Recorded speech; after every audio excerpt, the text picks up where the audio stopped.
Halo anak-anak, semoga kalian dalam keadaan sehat dan bahagia. Kali ini bertemu lagi dengan Ibu dalam pelajaran Pendidikan Agama Katolik dan Budi Pekerti kelas 6. Adapun pembelajaran kita kali ini yaitu pembelajaran ke-16 tentang bertindak sesuai dengan hati nurani. Untuk memulai pelajaran kali ini, mari kita awali dengan berdoa. Dalam nama Bapa, Putra, dan Roh Kudus. Amin.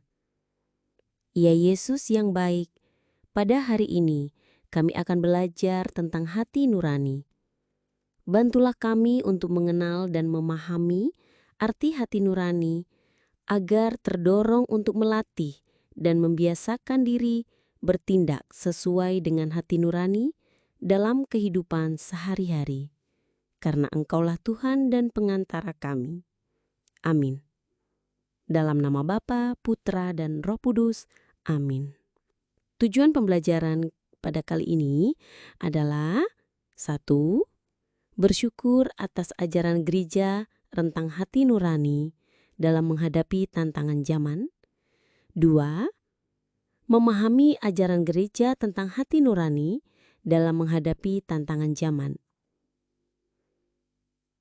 Anak-anak yang terkasih, coba perhatikanlah gambar berikut ini.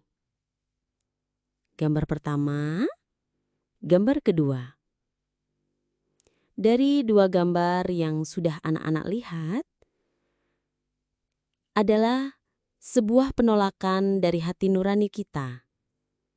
Gambar pertama adalah mencontek atau berbuat curang. Gambar kedua, yaitu pada zaman sekarang ini, yaitu menggunakan gadget.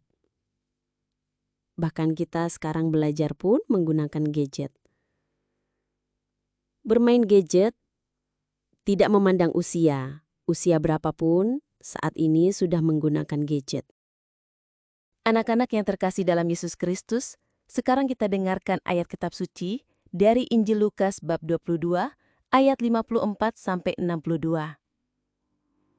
Lalu Yesus ditangkap dan dibawa dari tempat itu. Ia digiring ke rumah imam besar, dan Petrus mengikuti dari jauh. Di tengah-tengah halaman rumah itu, orang memasang api, dan mereka duduk mengelilinginya. Petrus juga duduk di tengah-tengah mereka. Seorang hamba perempuan melihat dia duduk dekat api. Ia mengamat-amatinya, lalu berkata, "Juga orang ini bersama-sama dengan dia." Tetapi Petrus menyangkal katanya, "Bukan, aku tidak kenal dia." Tidak berapa lama kemudian seorang lain melihat dia, lalu berkata, "Engkau juga seorang dari mereka." Tetapi Petrus berkata, "Bukan, aku tidak."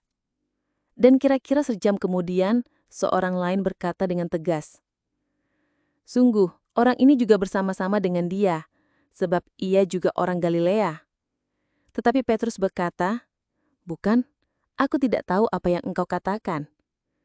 Seketika itu juga, sementara ia berkata, berkokoklah ayam. Lalu berpalinglah Tuhan memandang Petrus. Maka teringatlah Petrus bahwa Tuhan telah berkata kepadanya, "Sebelum ayam berkokok pada hari ini, engkau telah 3 kali menyangkal aku."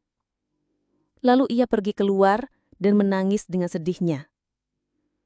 Dari kisah Petrus, kita dapat menyimpulkan bahwa Petrus berada pada posisi yang terjepit atau Petrus sedang berada pada keadaan bingung, antara dia mau mengakui bahwa dia adalah murid Yesus atau dia tidak mau mengakui bahwa dia adalah murid Yesus.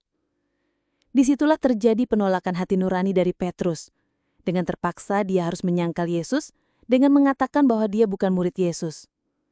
Tindakan Petrus ini salah, jadi hati nuraninya Petrus tidak digunakan dengan sebaik-baiknya. Ketika dia melakukan hal tersebut, dia pun menyesali perbuatannya. Pada pembelajaran kali ini, kita dapat menyimpulkan. 1. Hati nurani adalah kemauan dan kemampuan manusia untuk mengetahui yang benar dan yang baik, serta mengambil keputusan yang tepat. 2. Suara hati memberikan perintah untuk melakukan hal baik dan menolak hal jahat. 3. Usaha yang dapat dilakukan untuk melatih suara hati dengan berbuat baik, berdoa memohon petunjuk pada Tuhan dan mengikuti pembinaan rohani, seperti rekoleksi, retret, dan lainnya. Anak-anak, Ibu punya tugas kali ini, harap dibaca dan dikerjakan dengan sungguh-sungguh. Ceritakan salah satu pengalamanmu ketika mengambil keputusan yang sulit. Bagaimana perasaanmu? Baiklah anak-anak, kali ini pembelajaran sudah selesai, mari kita akhiri dengan doa penutup. Mari kita ambil sikap berdoa. Dalam nama Bapa, Putra, dan Roh Kudus, amin. Tuhan Yesus yang baik, terima kasih Engkau telah mengajarkan kami tentang hati nurani. Bantulah kami supaya selalu memilih yang benar, menjauhi yang salah, dan setia kepadamu. Semoga kami berani berbuat jujur meski sulit, dan menjadi anak yang membawa damai bagi sesama. Amin. Dalam nama Bapa, Putra, dan Roh Kudus, amin.